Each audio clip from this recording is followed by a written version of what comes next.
Hello students. Chapter third the little girl beehive का जो chapter है आज हम स्टार्ट करने जा रहे हैं। आई होप आप सबने आपकी टेक्स्ट बुक निकाल ली होगी।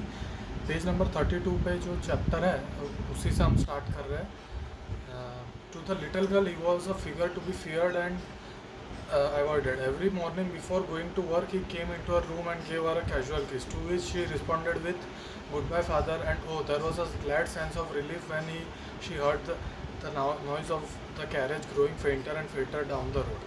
हर एक लड़की के लिए अपना फादर एक रिस्पेक्टेड फिगर होता है, लेकिन वो लड़की अपने फादर से काफ़ी डरती थी, जिसकी वजह से क्या होता है कि जब वो उसके फादर उसे गुड बाय कह के चाहते थे तो और वो जो भी घोड़ा गाड़ी में बैठ के जब अपने जॉब के लिए निकलते थे तो जैसे ही उस घोड़े गाड़ी का आवाज़ स्लो होता था तो उसे काफ़ी रिलीफ होती थी, उसे काफ़ी हाश लगता था कि अब उसके फादर घर से चले गए ऐसा।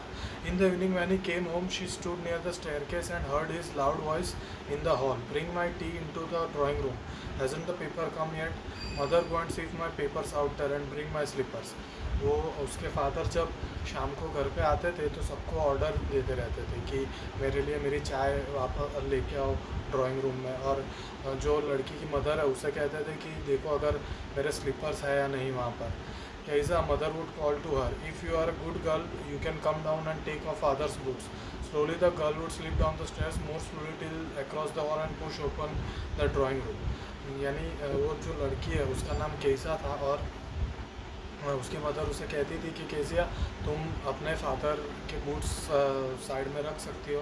तो वो स्लोली नीचे आती थी, और जब वो रूम में पहुंचती थी तब क्या होता देखते हैं। By that time he had his spectacles on and looked at over them in a way that he was terrifying to the little girl.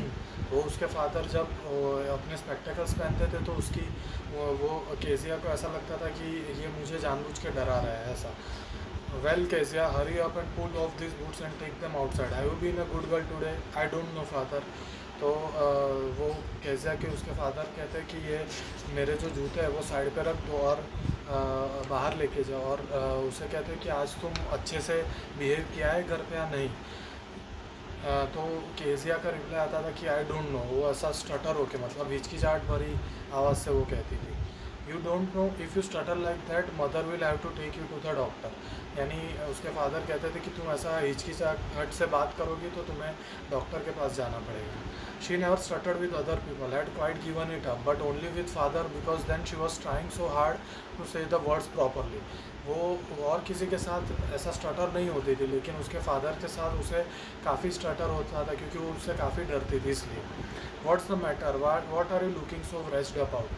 "Mother, I wish you taught this girl not to appear on the brink of suicide. Here, Kezia, carry my teacup back to the table carefully." उसके पापा कहते हैं कि क्यों तुम इतना डर क्यों रही हो, ऐसा लग रहा है कि तुम सुसाइड करने के वहाँ पर खड़ी हो ऐसा।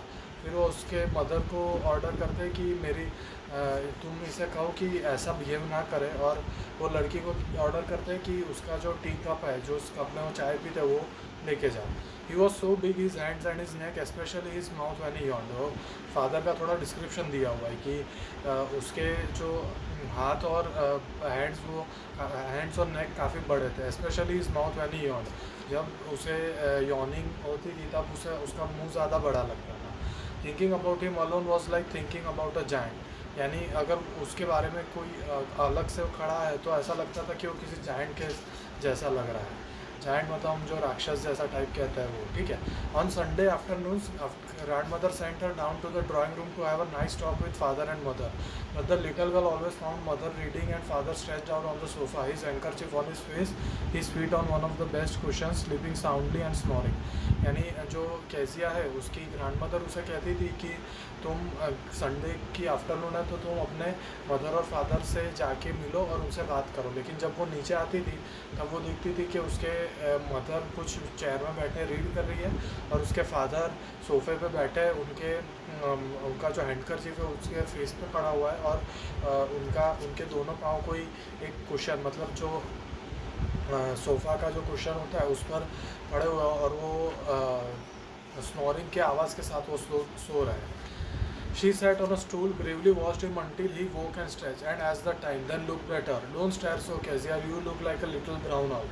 यानी वो लड़की वहाँ पर एक स्टूल पर बैठी रही और उसे देखती रही जब तक उसके फादर नींद से जाग नहीं गए। और फिर उसके फादर ने उसे टाइम पूछा तो देख रहे थे कि कैसिया उन्हें देख रही है। तो कैसिया को कहते हैं डोंट स्टेयर सो, उसे कहते हैं स्टेयर मत करो मुझे, you look like a little brown owl, तुम एक ब्राउन आउल की तरह दिख रहे हो, ऐसा उसके फादर उसे एक मेटाफोर यूज़ कर रहे हैं। One day when she was kept indoors with a cold, her grandmother told that father's birthday was next week and suggested she should make him a pin cushion for a gift out of a beautiful piece of yellow silk. यानी एक दिन क्या हुआ था कि उसकी grandmother के साथ वो लड़की को रखा गया था क्योंकि उसे कोई सर्दी या ज़ुकाम जैसी कोई बीमारी हो गई थी। तो उसकी मदर ने उसे कहा कि घर पे बैठे तुम अपने फादर के लिए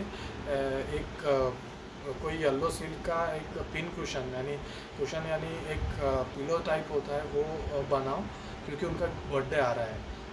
Laboriously with a double cotton the girl stitched 3 sides, but what to fill it with, that was the question. The grandmother was out in the garden and she wandered into mother's bedroom to look for scraps. On the bed table she discovered a great many sheets of fine paper, gathered them up, tore them into tiny pieces and stuffed her case. Then she sewed up the 4th side. जब cassia ने 3 side जो pillow के sewing से भर दिए थे तो उसे लग रहा था कि अंदर क्या रखे। जनरली हम कॉटन यूज़ करते हैं, लेकिन उसकी ग्रैंडमदर ने उसके मदर के बेडरूम से स्क्रैप्स मतलब यहाँ पर मीनिंग दिया स्मॉल पीसेस ऑफ क्लॉथ और paper that are not needed. तो स्क्रैप्स यूज़ करके उसमें फिलअप कर दिया और फिर उसका जो चौथा साइड था वो स्टिच करके उसे वो कुशन को क्लोज कर दिया। ठीक है।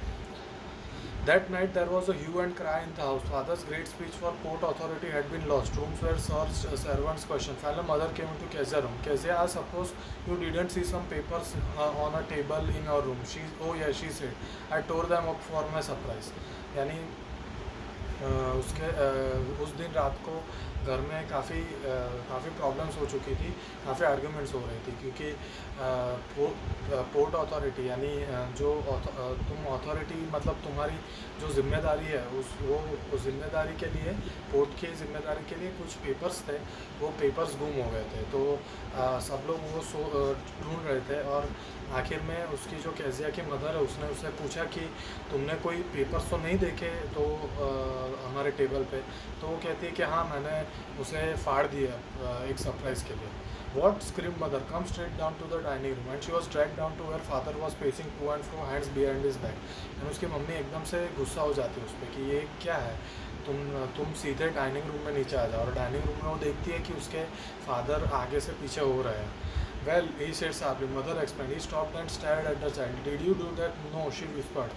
Mother go up to her room and fetch down the damn thing. See that the child's put to bed this is in instant. तो उसके फादर उसे कहते हैं कि तुमने ये चीज़ की है, यानी तुमने मेरे वो पेपर्स फाड़े। तो कैसिया ना कहती है। तो उसके पापा उसकी मदर को कहते हैं कि जाओ और वो छोटी बच्ची को बेड के पे रख दो, यानी सुला दो, अभी उसका कोई काम नहीं है यहाँ पर। Crying too much to explain, she lay in the shadowed room watching the evening light make a sad little pattern on the floor. And father came into the room with a ruler in his hand. I am going to beat you for this, he said. Oh no no, she screamed hiding under the bedclothes. वो रो रही थी क्योंकि उसे लगा था कि कुछ गड़बड़ हो गई है उससे। और शाम की जो इवनिंग लाइट थी वो उसके खिड़की से उसके रूम में आ रही थी। और तो फिर भी उसे यानी वो ऐसा एक मेटाफोर है कि वो इवनिंग लाइट काफ़ी सैड माहौल बना रही थी उस रूम के अंदर। फिर उसके फादर आते हैं रूम में और एक स्केल लेके रूलर एक स्केल लेके आते हैं और वो कहते हैं कि मैं इस वजह से मैं तुम्हें पीटने वाला हूँ इससे। लेकिन वो ना कहती है hiding under her bed clothes, यानी वो अपने बेड पे जो क्लोथ्स होता है उसके नीचे छुप जाती है। वो उन्हें खींच देता है उसके फादर। फिर sit up he ordered and hold out your hands, you must be taught once and for all not to touch what does not belong to you, but it was for your birthday. तो उसके father उसे कहते हैं कि तुम खड़े हो जाओ और अपने हाथ आगे कर दो। तुम्हें एक सबक सिखाना होगा कि तुम्हारी जो चीज़ तुम्हारी नहीं है उसे तुम्हें टच नहीं करना चाहिए। But it was for our birthday, वो ऐसा एक एक्सक्यूज देती है. Down came the ruler on her little pink palms. Hours later when grandma had wrapped her in a shawl and dropped her in a rocking chair, the child clung to her soft body. What did God make fathers for? She sobbed. यानी ये उसको जो punishment मिलती है उसके बाद उसकी grand mother उसे एक शॉल में यानी एक शॉल उसको ओढ़ा देती है और उसे एक रॉकिंग चेयर में रख देती है. तो और वो छोटी बच्ची यानी जो कैसिया होती है वो पूछती है कि what did God make fathers for. She sobbed, यानी उसे रोना आता है कि भगवान ने फादर्स को क्यों बनाया है. He has a clean hanky darling, blow your nose, go to sleep fat, you will forget all about it in the morning. I tried to explain to father but he was too upset to listen tonight. यानी उसकी grand mother कहती है कि ये एक clean handkerchief है, hanky है, उसमें उससे अपना नाक साफ़ कर दो और कल सुबह तो तुम इसके बारे में भूल भी जाओगी. और मैंने तुम्हारे पापा को ये सब समझाने की कोशिश की लेकिन तुम्हारे पापा काफ़ी अपसेट थे तो उसने मेरी बात नहीं मानी, ऐसा उसकी ग्रैंड मदर उसे कहती है. But the child never forget. Next time she saw him she quickly put both hand behind her back and a red colour flew into her cheeks. यानी वो बहुत डर चुकी होती है तो नेक्स्ट टाइम जब वो अपने फादर को मिलती है तो अपने हाथ पीछे कर लेती है और उसे उसके गाल रेड हो जाते हैं, मतलब वो काफ़ी डर जाती है उसके फादर से. The McDonald's lived next door. They had 5 children. Looking through a gap in the fence, the little girl saw them playing tag in the evening. The father with the baby Mao on his shoulders. जो McDonald's नाम के जो family होती है उसके side में रहती होती है तो केजिया देखती है कि वो सब लोग टैग मतलब हम पकड़ा पकड़ी की जो गेम है वो लोग खेल रहे हैं. The father with the baby Mao on his shoulders. जो फादर है उसके वो एक माओ नाम का बेबी है उसको अपने शोल्डर पे रख के खड़े हैं. तो two little girls hanging on to his coat pockets ran round and round flower beds. जो दो छोटी लड़की थी वो फ्लावर के जो बेड्स थे उसके आसपास घूम रही थी, shaking with laughter. Once she saw the boys turn the hose on him and he tried to catch them laughing all the time. यानी वो उनमें से एक लड़का है वो दो लड़की में से किसी एक को पकड़ने जाता है तो वो लोग फिर से वहाँ से भागते हैं और वो लोग खुश होते हैं ऐसा. Then it was she decided there were different sorts of fathers. Suddenly one day mother became ill and she and grandmother went to hospital. उस वक्त कैसिया को ऐसा लगा कि सब फादर्स डिफरेंट होते हैं और एक दिन क्या हुआ कि उसकी मदर को काफ़ी बुखार हो गया जिसकी वजह से उसे हॉस्पिटल में जाना पड़ा. तो वो ग्रैंड मदर के साथ हॉस्पिटल जाती है. The little girl was left alone in the house with Alice the cook. That was all right in the day time. But while Alice was putting her to bed, she grew suddenly afraid. What will I do if I have a nightmare? She asked. यानी Alice नाम की उनकी जो cook होती है उसके साथ वो कैसिया अकेली रह गई होती है और वो उसे क्या जब उसका सोने का टाइम आता है तो एलिस को पूछती है कि अगर मुझे कोई बुरा सपना आ गया तो मैं क्या करूँ. She asked. I often have nightmares and then granny takes me into her bed. I can stay in the dark. It get all gets whispery. यानी वो कहती है कि मैं अंधेरे में सो नहीं सकती. वो एलिस को कहती है कि अगर मुझे कोई नाइटमेयर होता है तो ग्रैंड मदर मुझे अपने बेड में ले जाती है. You just go to sleep child said Alice pulling off her socks and don't to scream and wake your poor pa. यानी एलिस उसे कहती है कि तुम आराम से सोने चले जाओ और अपने फादर है उसको वेकअप मत करना, ठीक है. But the same old nightmare came. The butcher with a knife and a rope who came nearer and nearer, smiling that dreadful smile. While she could not move, she could only stand still, crying out, "Grandma, grandma!" She woke shivering to see father beside her bed, a candle in his hand. "What's the matter?" he said. यानी उसे एक डरावना सपना हर बार आता होता है. उसमें क्या होता है, एक बचर मतलब एक कसाई होता है, वो उसके एक ड्रेडेड स्माइल मतलब एक बहुत ही ऐसी डरावनी स्माइल से वो उसके नज़दीक आता होता है. वो उसके हाथ में एक नाइफ़ और एक रोप होती है. तो ये डरावना सपना जो उसे आता है तो वो उससे उठ जाती है और वो अपने ग्रैंडमा के लिए चिल्ला रही होती है. She woke shivering to see her father beside her bed, a candle in his hand. तो अंधेरे होते उसे इसलिए उसके पापा एक कैंडल लेके आते हैं और उसे पूछते हैं कि व्हाट्स द मैटर, क्या मैटर क्या है. वो butcher on knife, I want granny. He blew out the candle, bend down and caught up the child in his arm, carrying her along the passage to a big bedroom. यानी वो कहती है कि एक कसाई है, उसके हाथ में एक नाइफ़ है और मुझे ग्रैंड मदर चाहिए मेरी, ऐसा. तो वो जो फादर होता है उसकी जो कैंडल होती है उसे बुझा देते हैं और नीचे झुक के उसको वो कैसिया को उठा लेते हैं. Carrying her along the passage to the big bedroom. वो अपने जो बड़ा बेडरूम होता है उसमें कैसिया को लेके जाता है. Newspaper was on the bed. He put away the paper, then carefully tucked up the child. He lay down beside her, half asleep, still with the butcher smile all about her. It seemed she crept close to him, snuggled her head under his arm, held tightly to his shirt. यानी Kezia को जब वो उसके father उसके bed पे ले जाते हैं तो वहाँ पर एक न्यूज़पेपर होता है, तो न्यूज़पेपर हटा के उसे वो केजिया को रखते हैं वहाँ पर, और वो खुद उसके बाजू में सो जाते हैं। तो केजिया वो आधी नींद जैसे में होती है, वो क्या करती है, उसे वो कसाई के सपने आ रहे होते हैं, लेकिन वो स्लोली उसके फादर के तरफ मूव होती है और उसका जो सर होता है उसके नीचे उसका अपना सर रख देती है और उसके शर्ट को टाइटली पकड़ के वो सो जाती है। Then the dark did not matter, she lay still, here rub your feet against my legs and get them warm. यानी जब उसे ऐसा एक कंफर्ट टाइप का फीलिंग होता है उसके पापा को जब वो हग करती है तो, और उसके पापा उसे कहते हैं कि ठंड काफ़ी है तो अपने पाँव को मेरे पाँव से रब करके उसे गर्म रखो, ठीक है। Tired out he slept before the little girl, a funny feeling came over her, poor father not so big after all.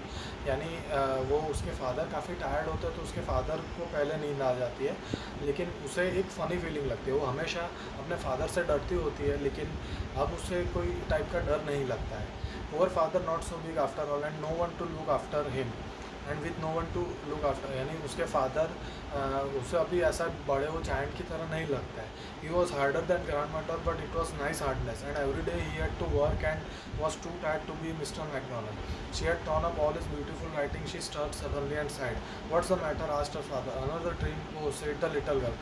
My head's on your heart. I can hear it. What a big heart you got, father dear. यानी आखिर में जब वो उसके father के chest पे अपना sir रख के सो जाती है तो उसके पापा पूछते हैं कि क्या कुछ गड़बड़ है, तो कहते हैं कि नहीं, मैं आपके हार्ट बीट सुन सकती हूँ और आपके लिए आपका एक काफ़ी बड़ा हार्ट है। एक्चुअली देखो, ये मेन चैप्टर क्या है कि एक छोटी लड़की होती है, वो अपने फादर से काफ़ी डरती होती है क्योंकि बचपन में उसके फादर काफ़ी स्ट्रिक्ट होते हैं। उसके फादर एक्चुअली स्ट्रिक्ट नहीं होते हैं, उसके फादर क्या होते हैं, हार्ड वर्किंग होता है। वो सुबह से जाते हैं, शाम को जॉब करके आते हैं, तो उसके फादर के लिए काफ़ी हार्ड लाइफ होती है। तो वो छोटी बच्ची समझ नहीं पाती, लेकिन एक इंसिडेंट ऐसा होता है कि उसकी ग्रैंड मदर और मदर होती नहीं है, तो उसके फादर के साथ जब उसे सोना पड़ता है तब उसे पता चलता है कि नहीं, मेरे फादर मेरे लिए इतने बुरे हैं नहीं। उसके जब वो स्केल से पनिशमेंट देते हैं तब भी उसे वही फीलिंग आती है, ठीक है। तो आपका होमवर्क ये रहेगा कि ये चैप्टर को आपको एक बार पूरी तरह से पढ़ना है और जो भी चैप्टर में मीनिंग्स दिए हुए हैं उस मीनिंग्स को एक बार आपको नोटबुक में लिख लेना है। ऑलराइट, ठीक है। We will see you in the next lecture.